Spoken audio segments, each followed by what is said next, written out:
Retour sur les moments forts du MXGP de Sardaigne qui s'est déroulé à Rio-la-Sardo. Première manche MX2 d'abord avec le premier Foxhole Shot de la journée à mettre au crédit de Sacha Konen, numéro 19 sur la KTM. Il part devant le leader du championnat Kay de Wolf, Luca Konen son frère, Rick Elzinga numéro 44 et André Adamo le champion du monde numéro 80. Au troisième tour, Kay de Wolf qui attaque Sacha Konen et qui allonge le saut d'arrivée pour prendre la tête de la manche. Sacha Konen tente de répliquer mais il ne pourra suivre le rythme du leader du championnat. Pendant ce temps, Simon Lagenfelder par un extérieur qui double le champion du monde André Adamo. Les deux frères Konen qui se retrouvent à la lutte, mais Luca est trop fort et par cet intérieur qui double son frère, le numéro 19.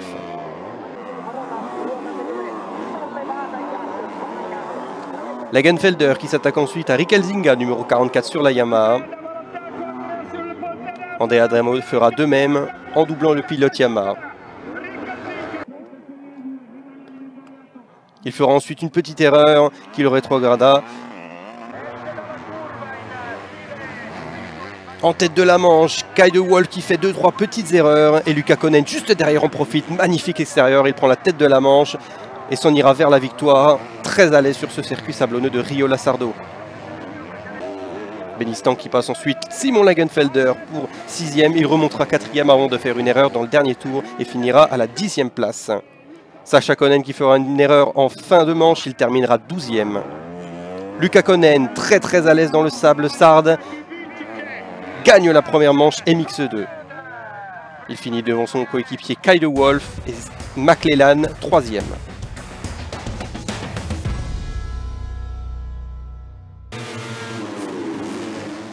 MX2, deuxième manche à Rio-la-Sardo et c'est un nouveau all shot à mettre au crédit de Sacha Konen qui part devant son coéquipier André Adamo, Simon Lagenfelder 3e et Kay de Wolf 4e. Chute au départ pour Mikel Arup qui reviendra 9e de la manche.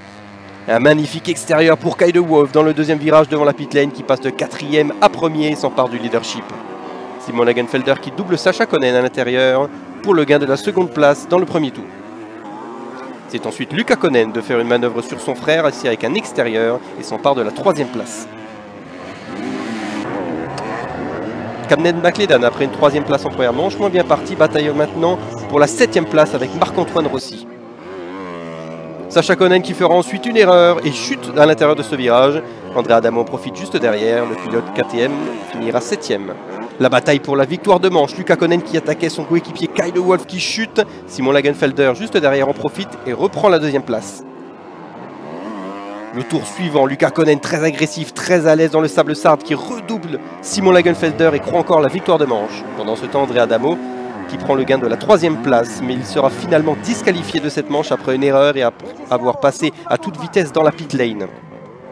C'est donc Kay de Wolf, très à l'aise dans le sable, qui gagne cette 2e manche et qui gagne ce Grand Prix. 4e victoire de Grand Prix pour le pilote néerlandais qui accentue son leadership au championnat. Il finit devant Luca Konen, son coéquipier, les deux pilote Husqvarna qui était au-dessus du lot ce week-end à Rio-la-Sardo.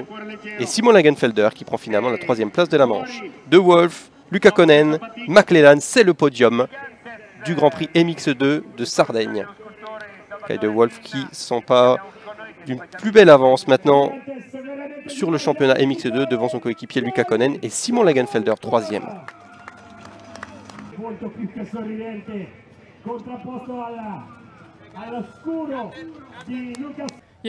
Oui, Luca fait une super course aujourd'hui, même dans la seconde manche. Honnêtement, il m'a mis la pression, mais j'ai gagné celle-ci. Donc 3 d'affilée, c'est vraiment un super travail. J'espère garder cette forme pour le week-end prochain. C'est l'objectif, le podium. Donc je suis pressé d'être le week-end prochain et je ne peux que remercier le team pour cette victoire aujourd'hui.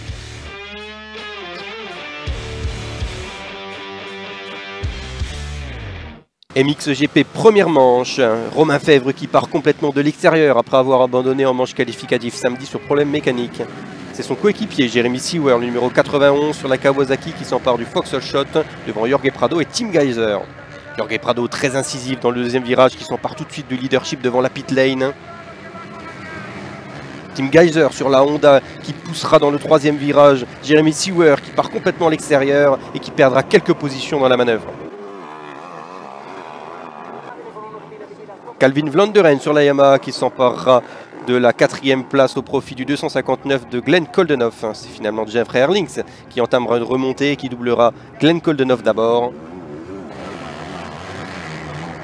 Jeremy Seewer qui fera une erreur à la réception. Il prendra une grosse chute sur cette table. Il reviendra difficilement à la 11e place. Erlings continue sa remontée. C'est finalement Calvin Vlanderen qui l'attaque désormais pour la 4e place. Il reviendra ensuite 3e en doublant Paul Jonas, très à l'aise dans le sable sarde, qui est actuellement 3e. Calvin Vlanderen qui se fait piéger par le sable sarde. Il repartira 6e. Romain Fèvre dans une grande remontée qui revient jusqu'à Calvin Vlanderen et le double au profit de la 6e position. En fin de manche, Geiser qui se rapprochera de Jorge Prado jusqu'à 2 secondes, mais il ne parviendra jamais à être assez proche pour pouvoir attaquer le pilote espagnol. Et c'est donc victoire de manche dans la manche 1 pour Jorge Prado, numéro 1. Il finira devant Tim Geiser et Jeffrey Erlings remonté à la belle 3e position.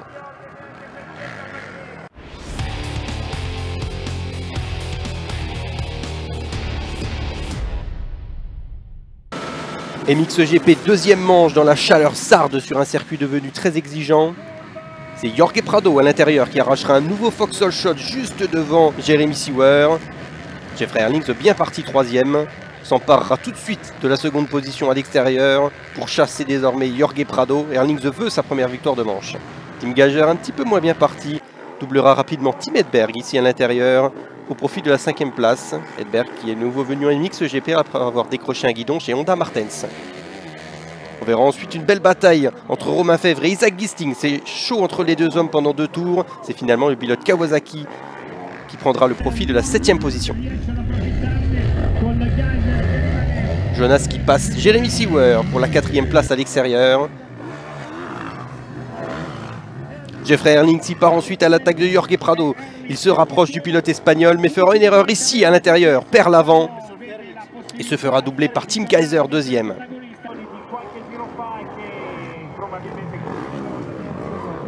Calvin Vlanderen qui double ensuite Jeremy Seewer. Romain Fèvre derrière, opportuniste, mettra peu de temps à doubler également son coéquipier. Dans le dernier tour, Tim Geiser fait une erreur. Petite chute, mais il gardera le profit de sa 2e position. C'est donc un Jorge Prado imparable. Le roi du sable de nouveau est là.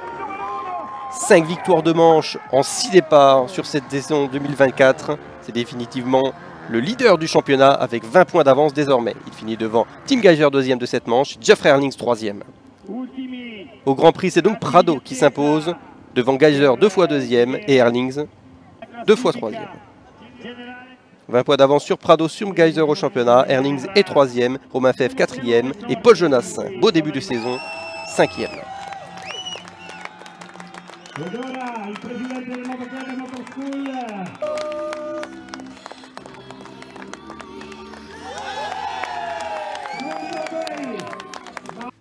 Oui, je suis dans une bonne forme en ce moment. Je me sens bien sur la moto, on a fait un super travail avec le team, je me sens bien physiquement, on a travaillé super dur cette année, donc tout va très bien. Des bons départs, un bon pilotage et aucune erreur. Je suis vraiment content aujourd'hui avec cette victoire dans le sable. Ça faisait un moment que je n'avais pas gagné sur cette texture et on était très proche l'année dernière, donc je pense qu'aujourd'hui on peut m'appeler Monsieur Sable de nouveau.